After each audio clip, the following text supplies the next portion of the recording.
አፉን አገኘሁት ዝና ወይኔ ወንድሜ አረ ብሩኬት ነው ያለው ወክ መቼም ደህና ነኝ እንድልሽ አትጠብቂም አይደለ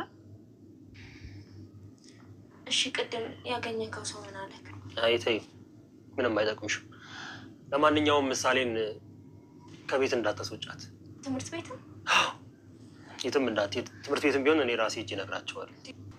ወንድሜ እንደሞተ ወይ ደግሞ በህይወት እንዳለ ዛሬ አረጋግጣለሁ ስለምን ሞት ነው ቆይ የምታወራው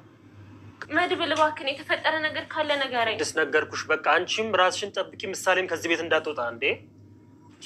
ኧረ እባክህ ምንድነው ነገሩ በቃ ከነገርኩሽ ውጪ ምንም ነገር እንዳታረጊ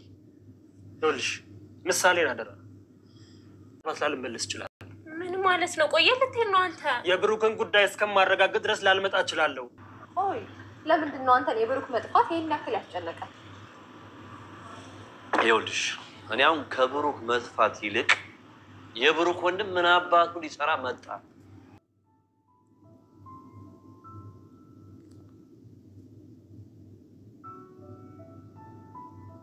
ምን አለ ቢያማክረኝ ከነዚህ ሰዎች ጋር ከመገናኘቱ በፊት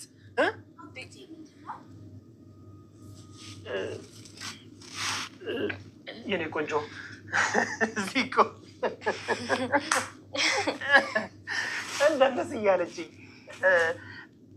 እንደነስ እያለችኝ ሙዚቃ አጣል ቀይኔ ከፍትላቻለሁ አይ ምሳሌ አይ ተው የለም ምሳሌ በቃ ቅድም እንደነስ እያለች ነበር ሳብ ሳብ ሳብ ሳብ ሳብ ሳብ ሳብ ሳብ ሳብ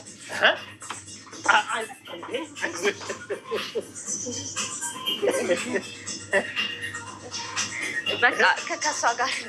እንደነሽ እና ዘመኑን የጠበቀ ምርጥ ስራ እየሰራች ያለች ምርጥ ሰው ማናት ካላችሁ ኤፍራታ ማለት በዘነበበት የምትዘንብ በነፈሰበት የምትነፍስ እንዳየሩ ሁኔታ እንደ ሁኔታው እንዳየሩ የምትዘም እንግዲህ ምርጥ ናት ኑሮውን ህይወቱን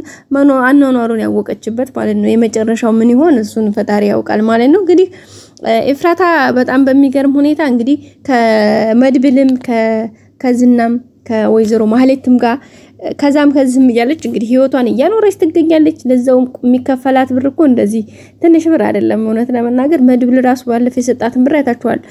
ደህና ፎጭ አለ ነውና ስራሽና እየሰራሽ አይደለም እያላት ነበር ባለፈው እንግዲህ ዛሬ አሪፍ መረጃ ይዛ መጣለች እንግዲህ ማህሌትን ባንዲም በሌላም በዛም በዝም ብላ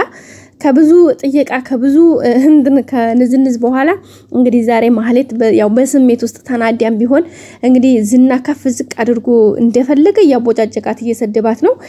እንግዲህ በዛም ንዴት መታ ለነግራታለች ማለት ነው ያን እንድትነግራት የረዳት በነገራችን ላይ ዝና ነው ዝና መድብልን በጣም ነው የፈራው ስለዚህ እነ ብሩክ ቤት ምን እየተሰራ እንዳለ ይሄ መድብል የሚባል ሰውዬ ምን እንደሚሰራ በደንብ ይሄን ነገር መረጃ ፈልጋለሁ ስለዚህ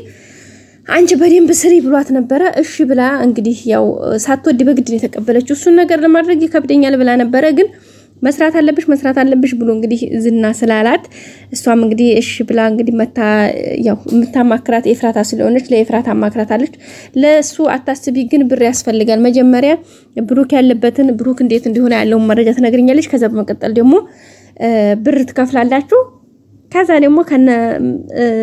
መድብል ጋር ወይም ከነ ብሩክ ቤት ያለው ኢንፎርሜሽን እሰጥሻለሁ ነው ያለቻለ ማለት ነው ከዛም እንግዲህ ማለት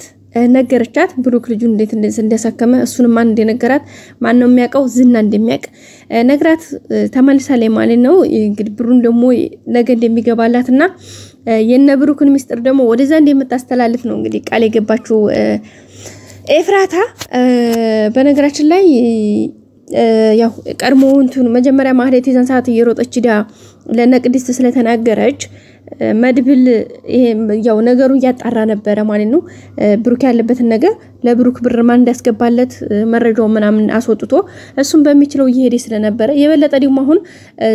የዝና እጅ እንዳለበት ከነዛ ሰዎች ጋር ዝና እንደሚሰራ የዝና ስራው ምን እንደሆነ አንዳንድ ኢንፎርሜሽን ደግሞ ለተጨማሪ ኢንፎርሜሽን ሰጣዋለች ሲቀጥል ደግሞ ሉላም ታውቃለች ሉላም ደግሞ ለሞገስ ብዙ ነገሮች ነግረዋለች ያው ሞገስ በነገራችን ላይ በጣም ፈርቷል ስቲል በቃ እየተንቀጠቀጠ በቃ ጎንበስ ቀና ያለ እየተላላበ ይገኛል እንግዲህ መድብል ምንድነው አንተ እንደዚህ የምትፈራው የሆነ ነገር ለማግኘት ፈርተ ሳይሆን በቃ እስከ ጥግ ሰውን ውደደው አክብረው እንጂ በዚህ ልክ አትፍራው ለምን ነው የምትፈራው አንዲ ትሞታለህ ወይ አንዲ ታሳካለህ እየፈራ ከሆነ ግን ሳታሳካም ምንም ግብህንም ሳታደርስ እንዲሁ ትቀራለህ ስለዚህ ሞትህም እንደሆነ አይቀርልህም ፈርተህም ቢሆን ሞት አይተውህም ስለዚህ ጀገን ብለህ መፋለም አለብህ ለምንድነው የምትፈራው ይሄን ነገር ለምንድነው እንደዚህ የምታደርገው ይያለ እንግዲህ መድብል በጣም እየተቆጣው ነበር መድብል ቀርቶ እንግዲህ ዳጣ ለራሱ ተው ሞጊያው እንደዚህ አቱን ባክ እንደዚህ መጋፈጥ ነው እንጂ ወንድ ፈርቶ አይሞትም እያለች ነበር ዳጣ በራሷ ማለት ነው እንግዲህ አሁን ነገርዮሹ ትንሽ በጣም ጠጠር ያለ ይመስላል እንግዲህ ብሩክ በርግጠኝነት በስር ሳይሆን ያለው በግ ታግቶ እንደሆነ የሚያሳዩ ብዙ ምልክቶች እየታዩ ነው ማለት ነው እንግዲህ እሱ ታግቶ ከሆነ ደግሞ በህግም ለማግኘት በጣም ከባድ ነው የሚሆነው አሁን እንግዲህ መድብል የራስ ያለው ውሳኔ ወስኗል መድብል ደግሞ እንደምታውቁት በጣም ጀግና ነው ነገሮችን ከማድረግ ወደ ኃይል አይልም ሶ ያው ያለውን ነገር እንግዲህ ፊት ለፊት ለመጋፈጥ እንግዲህ ዛሬ ቅድስትንም ራሷ እንድትጠብቅ ምሳሌም ከቤት እንዳትወጣ አስጠንቅቋት ነው ሄደው